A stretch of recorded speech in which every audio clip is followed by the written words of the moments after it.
Good morning. Shri Banaskantha Anjana Patel કેળવણી મંડળ સંચાલિત શ્રીમતી જીબી પવાયા અને Shrimati PS Pavaya science college Palanpur, હું કોરોના મહામારીને ધ્યાનમાં રાખી આપણી સંસ્થાએ ઓનલાઈન લેક્ચરનું આયોજન કરેલ છે, જેમાં હું યોગેશ કે પટેલ ભૌતિકશાસ્ત્ર વિભાગ સેમેસ્ટર 2ના વિદ્યાર્થીઓને ફિઝિક્સ 502નું ઓનલાઈન લેક્ચર લઈશ, જેમાં સેમેસ્ટર 5ના આમ 4 પેપર આવે. 501 કોર કમ્પલસરીના, CC 501, CC 502, CC 503 અને CC 504. ઓકે, જેમાં આપણે આજે 502 વિશે ચર્ચા કરીશું. બરાબર છે? તો કોઈ ટોપિક શરૂ કરતા પહેલાં આપણે 502નો સિલેબસ જોઈ લઈએ. તો 502માં 3 યુનિટ આવે છે. પહેલો યુનિટ છે સ્ટેટિસ્ટિકલ મિકેનિક્સનો છે. પહેલા યુનિટ 2 સ્ટેટિસ્ટિકલ મિકેનિક્સનો ટોપિક છે, જેમાં 2 પાર્ટ છે, એક મેક્રોસ્કોપિક અને માઇક્રોસ્કોપિક. બીજો છે સ્ટેટિસ્ટિકલ એન્સેમ્બલ્સ. આ બંને ભાગ basic reference fundamental of statistical mechanics by B B Laud આ બુકમાંથી લેવામાં આવ્યા છે. CC physics 502 unit 2 solid state physics, એમાં પણ 2 પાર્ટ છે. એક તો કે free electron theory of matter, પહેલો પાર્ટ છે free electron theory of matter, અને બીજો પાર્ટ છે એપ્લિકેશન ઓફ પ્લાઝ્મોન્સ, પોલારિટીઓન્સ અને પોલારોન્સ, જેની બેઝિક રેફરન્સ છે solid state physics by JP Srivastava. અને એમાં જ ત્રીજો યુનિટ છે પ્લાઝ્મા ફિઝિક્સ. તો પ્લાઝ્મા ફિઝિક્સનો પહેલો પાર્ટ છે characteristics of plasma in magnetic field, અને બીજો પાર્ટ છે એપ્લિકેશન ઓફ પ્લાઝ્મા, જેની બેઝિક રેફરન્સ છે element of plasma by S N. Goswami. Okay, તો વિદ્યાર્થી મિત્રો, આજે ફિઝિક્સ 502માં આપણે યુનિટ 2 સોલિડ સ્ટેટ ફિઝિક્સનો જે પહેલો ટોપિક છે free electron theory of metal, એના વિશે ચર્ચા કરીશું. તો એનો પહેલો ટોપિક છે free electron theory of metal. તો એનો પહેલો ટોપિક છે ડ્રુઇડ મોડેલ. તો ધાતુના ગુણધર્મ સમજવા માટે ડ્રુઇડ નામના વૈજ્ઞાનિકે 1900માં ક્લાસિકલ ગતિવાદના આધારે જે મોડલ બનાવ્યું તેને ડ્રુઇડ મોડલ કહે છે. આ મોડલ મુજબ ધાતુમાં 2 પ્રકારના વિદ્યુત ભારિત કણ આવેલા છે. ઓકે, તો પહેલાં તો ડ્રુઇડ મોડલ ઉપયોગી શું થાય? તો ડ્રુઇડ મોડલથી ઘન પદાર્થમાં સ્પેશિયલી ધાતુઓમાં વિદ્યુત વહન અને ઉષ્મા વહન કઈ રીતે થાય છે એ સમજવા માટે ડ્રુઇડ મોડલ ઉપયોગી છે. તો એને દર્શાવ્યું કે ધાતુમાં મુખ્યત્વે 2 પ્રકારના વિદ્યુત ભારિત કણ આવેલા છે. પહેલો છે જે સમગ્ર ધાતુમાંથી પરમાણુમાંથી મુક્ત થયેલ ઇલેક્ટ્રોન, જે ઋણ વિદ્યુત ભારિત કણ હોય છે. આ ઇલેક્ટ્રોન સમગ્ર ધાતુમાં વાયુના અણુઓની માફક ગતિ કરે છે. અને બીજી વાત, તો ડ્રુઇડ એ એક વાયુનો kinetic theory of gases theory પરથી એની સાબિતી આપવામાં આવી છે. ઓકે, તો કાઇનેટિક થિયરી ઓફ ગેસીસની ચર્ચા કરીએ તો કાઇનેટિક થિયરી ઓફ ગેસીસમાં શું હોય કે કોઈ બંધ પેટીમાં વાયુના અણુઓ છે. આ વાયુના અણુઓ એકબીજા સાથે કોઈ પણ પ્રકારની આંતરક્રિયાઓ કરતા નથી, તેઓ અસ્તવ્યસ્ત ગતિ કરે છે. એમની એનર્જી તો કે 1/2 mv² હોય છે, એટલે કે કાઇનેટિક એનર્જી. અને તેઓ એકબીજા સાથે અથડામણ કરે, 2 અથડામણ વચ્ચે એ સુરેખ માર્ગ પર ગતિ કરે છે. ઓકે, એ બધી એની માહિતી હતી કાઇનેટિક થિયરી ઓફ ગેસીસની. તો જોઈએ બે પ્રકારના વિદ્યુત ભારિત કણ આવેલા હોય છે, જેમાં જે સમગ્ર ધાતુમાં પરમાણુમાંથી મુક્ત થયેલ ઇલેક્ટ્રોન જે ઋણ વિદ્યુત ભારિત હોય છે અને આ ઇલેક્ટ્રોન સમગ્ર ધાતુમાં વાયુના અણુઓની માફક ગતિ કરે છે. ઓકે, ચલો તો બીજો પાર્ટ છે, ધાતુમાં જે પરમાણુમાંથી ઇલેક્ટ્રોન મુક્ત થયેલ હોય તો તેવા પરમાણુ ધાતુમાં ચોક્કસ બિંદુએ ધન આયન તરીકે વર્તે. બરોબર છે, તો જોઈએ. ધારો કે આ કોઈ ઘન છે, એમાંથી આ ઇલેક્ટ્રોન, ધારો કે આ ધન આયન છે અને આ ઇલેક્ટ્રોન છે, તો આ ધન આયનમાંથી આ ઇલેક્ટ્રોન મુક્ત થયેલ છે. તો આ ધન આયન તાપમાન અનુસાર એની પોતાની જગ્યા ઉપર શું કરશે, અમુક ચોક્કસ અંતર સુધી અપ ડાઉન એટલે કે વાઇબ્રેશન કરશે. શું કરશે? વાઇબ્રેશન કરશે. ઓકે, તો હવે આ દર વખતે વાઇબ્રેશન કરશે તો અહીંયા શું રચાશે? વિદ્યુત ધન આયનના વિદ્યુત ભારનું વાદળ. અહીંયા આની આજુબાજુની શું રચાશે? ધન આયનના વિદ્યુત ભારનું વાદળ. તો આ ઇલેક્ટ્રોન શું કરશે કે ઓલવેઝ નેગેટિવ આયન ધન આયન પ્રત્યે આકર્ષાય, એટલા માટે આ ઋણ આયન છે ધન આયન તરફ શું કરશે? આકર્ષણ, એટલે કે આ બાજુ જવાની ટ્રાય કરશે. ઓકે, ચલો.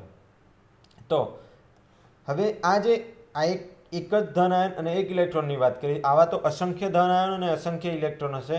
તો એ બધા જ ઇલેક્ટ્રોન વિદ્યુત ક્ષેત્ર વારંવાર બદલાશે, કારણ કે આ ધન આયન વાદળ રચાશે, પાછું નાબૂદ થઈ જશે, વાદળ રચાશે, પાછું નાબૂદ થઈ જશે, કારણ કે દર વખતે વાઇબ્રેશન કરે છે. બરોબર. પરિણામે આ ઇલેક્ટ્રોન શું કરશે? આકર્ષવા જશે અને અસ્તવ્યસ્ત ગતિ કરતા માલુમ પડે છે.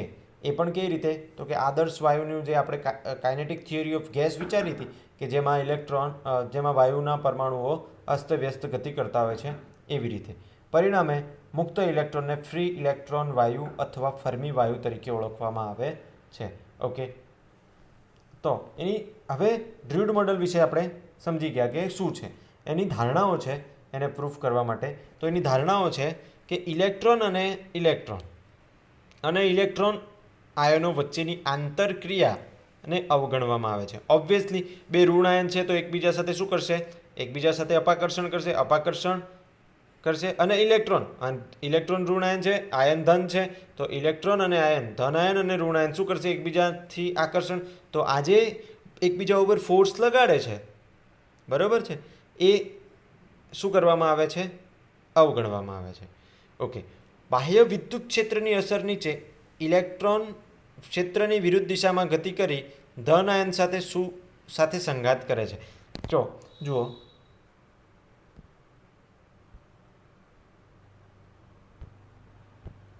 તો આ બેટરી જોડ્યા પહેલાંનો કોઈ ધન આયન છે આપણી આકૃતિમાં.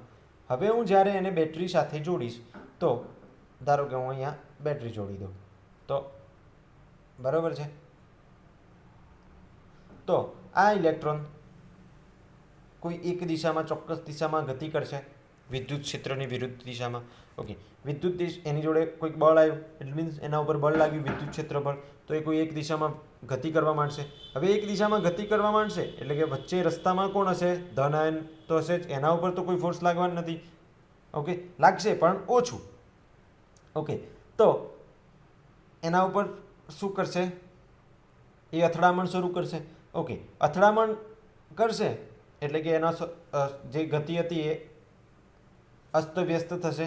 ઓકે, તો ક્રમિક બે સંઘાત વચ્ચે ઇલેક્ટ્રોનનો સુરેખ માર્ગ પર ગતિ કરે છે. તો ધારો કે આ બે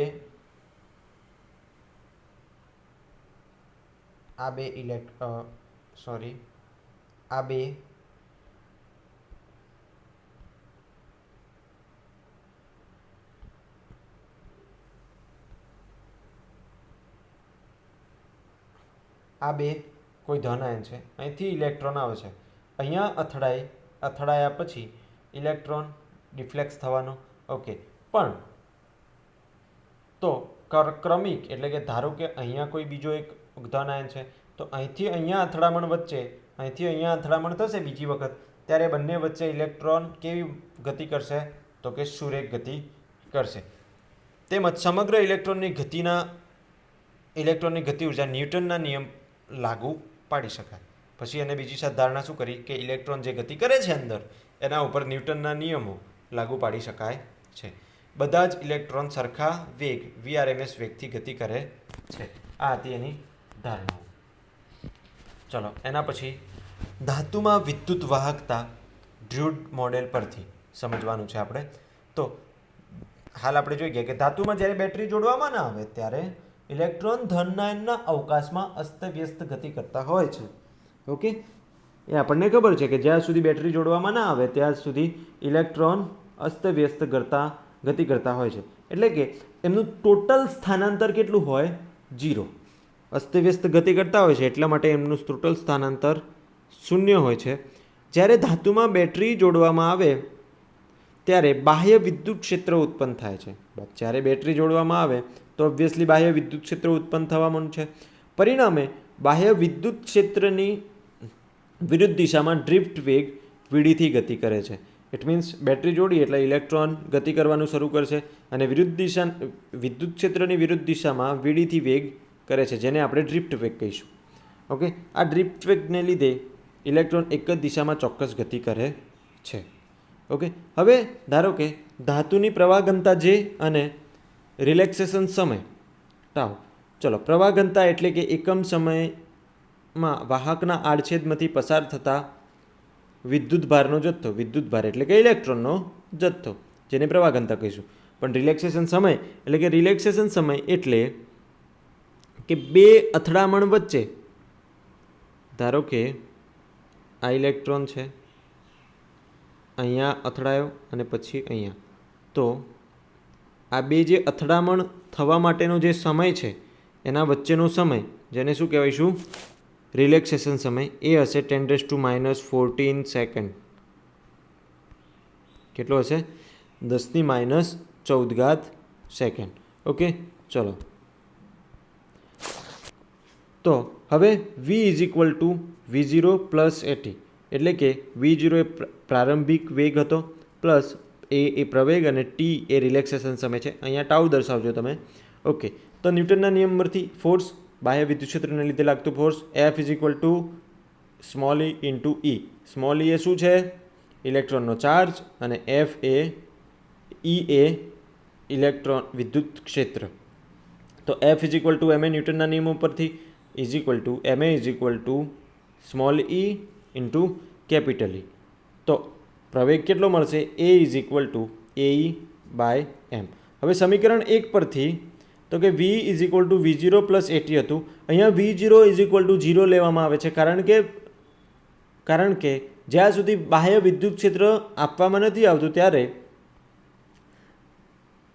ઇલેક્ટ્રોન અસ્તવ્યસ્ત ગતિ કરતો હોય છે અને એમનો ટોટલ સ્થાનાંતર શું થાય છે? 0. એટલા માટે એને 0 લેવામાં આવ્યું છે. તો Vને આપણે હવે VD વડે દર્શાવીએ તો VD = A ટાઉ. VD બરાબર, તો VD = એની કિંમત મૂકીશું સમીકરણ 2 માંથી, તો AE/m × ટાઉ. હવે ધાતુમાં વિદ્યુત પ્રવાહ ઘનતા J = NeVD, જ્યાં n એ એકમ કદ દીઠ રહેલા ઇલેક્ટ્રોનની સંખ્યા છે, E એ ઇલેક્ટ્રોનનો ચાર્જ છે અને VD એ ડ્રિફ્ટ વેગ છે ઇલેક્ટ્રોનનો. તો સમીકરણ 4 જે છે એના પછી ઓહમના નિયમ મુજબ, ઓહમનો નિયમ શું છે? તો કે J = સિગ્મા E. સિગ્મા એ વિદ્યુત પ્રવાહ કંડક્ટિવિટી એટલે કે ઇલેક્ટ્રોનિક્સ કંડક્ટિવિટી છે સિગ્મા, અને E એ વિદ્યુત પ્રવાહ છે. ઓકે, વિદ્યુત ક્ષેત્ર. ઓકે, તો ઇક્વેશન 5 અને ઇક્વેશન 6 J = I/A, આ બંને ઓહમના નિયમ છે. તો સમીકરણ 5 અને 4ને સરખાવતા, સમીકરણ 5 અને 4ને સરખાવતા, બરાબર. તો NeVD = સિગ્મા E. બંને બાજુ જે છે એટલે સરખાવી શકાય. તો NeVD = સિગ્મા E. ઓકે, ચલો. તો હવે સમીકરણ 3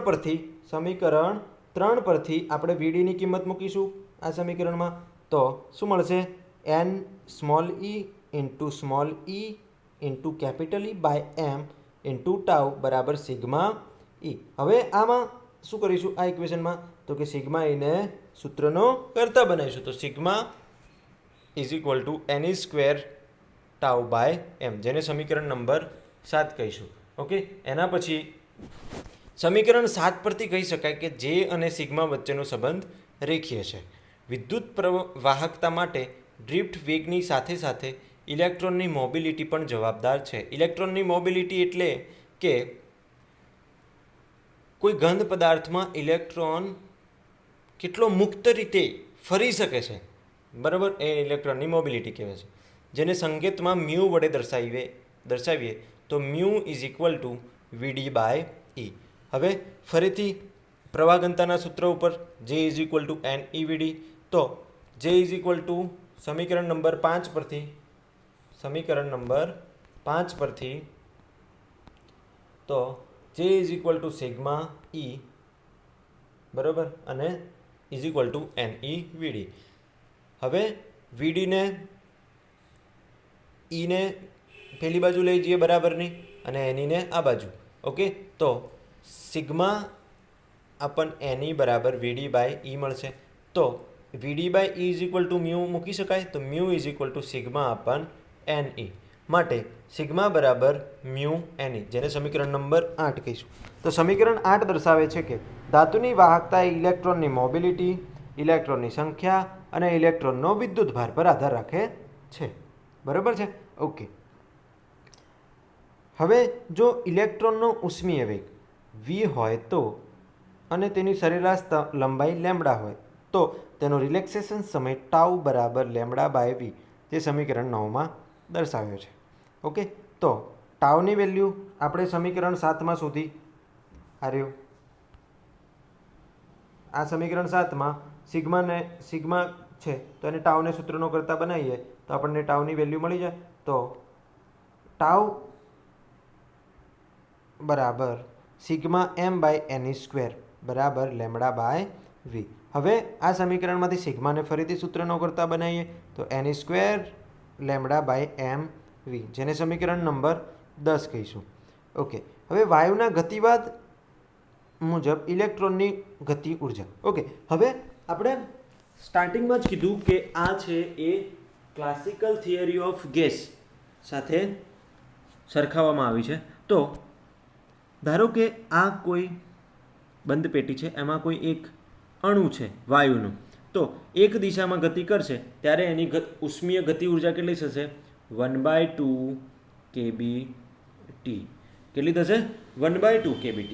ઓકે, આવી જ રીતે આ 3 ડાયમેન્શનમાં મૂવમેન્ટ કરે તો એની ટોટલ ગતિ ઉર્જા થશે 1/2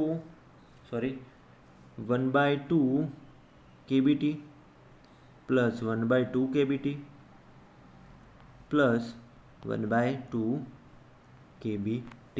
ઇટ મીન્સ કે ત્રણેય દિશામાં એની ગતિ ઉર્જા થશે 1/2 kBT plus 1/2 kBT plus 1/2 kBT, એટલે કે ટોટલ થશે 3/2 kBT. આ જે થિયરમ છે એને ઇક્વિપાર્ટીશન થિયરમ કહેવામાં આવે છે, જે એના ઉપરથી લેવામાં આવ્યું છે. ઓકે, તો હવે આપણે આગળ કીધું કે એને ન્યૂટનના નિયમો સાથે સરખાવી શકાય, કારણ કે આ ક્લાસિકલ ગતિવાદ ઉપરથી તારવ્યું છે. તો માટે હવે શું કરીએ તો કે ક્લાસિકલ ગતિવાદ નિયમ મુજબ ગતિ ઉર્જા દર્શાવવા માટે 1/2 mv² વડે દર્શાવીએ તો 1/2 mv² બરાબર 3/2 kBT.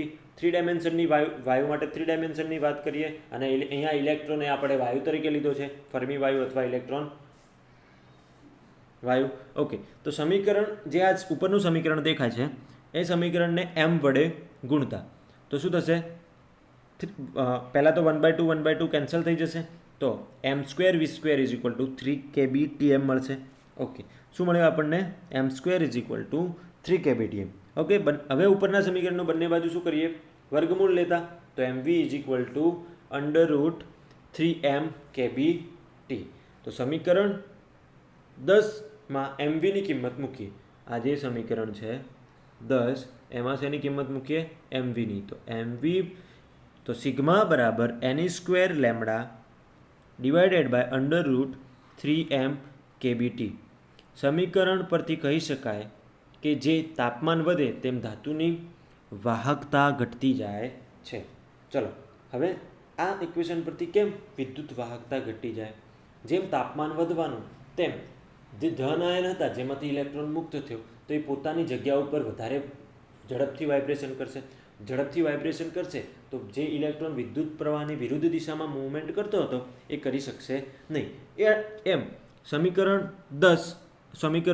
જે છેલ્લું સમીકરણ હતું સિગ્માવાળું એના ઉપરથી એવું કહી શકાય કે વિદ્યુત વાહકતા એ તાપમાન પર આધાર રાખે છે. આમ ધાતુની વાહકતા ઇલેક્ટ્રોનની મોબિલિટી, ઇલેક્ટ્રોનની સંખ્યા, ઇલેક્ટ્રોનનો વિદ્યુતભાર અને જે તે પદાર્થના તાપમાન ઉપર આધાર રાખે છે. Okay, thank you.